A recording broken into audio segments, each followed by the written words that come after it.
అలాగే తాడేపల్లిలో పరిసర ప్రాంతంలో ఉన్నతమైన సేవా పరిచర్యను చేస్తూ ఎన్నో సంవత్సరాలుగా క్రీస్తు రాయబారిగా ఆయా ప్రాంతాలలో, పట్టణాలలో, ప్రదేశాలలో బాధ నుండి తప్పించి పిల్లలు వారి యొక్క కుటుంబంలో వారి పిల్లలు భోజనపు బల్ల చుట్టూ ఒలీవ మొక్కల వలె ఉండేదరు. ఒలీవ మొక్క ఏ విధమైనటువంటి ఆ సాగు లేనిది, లేకపోతే నశించిపోయేది కాదు.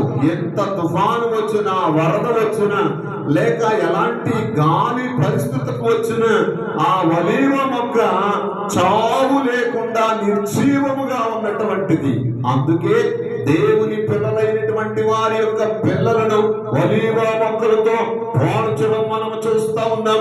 కాబట్టి ఈ యొక్క బిడ్డను మనం చూసినట్లయితే ఆ భయంకరమైనటువంటి ఆ పరిస్థితి, ఈయన పుట్టినందున 2 కుటుంబాల్లో సంతోషమే కాదు, సంఘాలలో సంతోషం.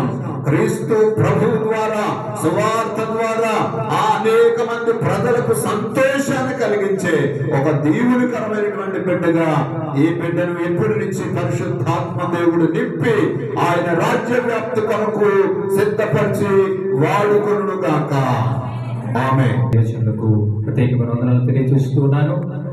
అందరికీ ఉన్నారు 2 చేతుల వ్యక్తి హల్లెలూయా, హల్లెలూయా.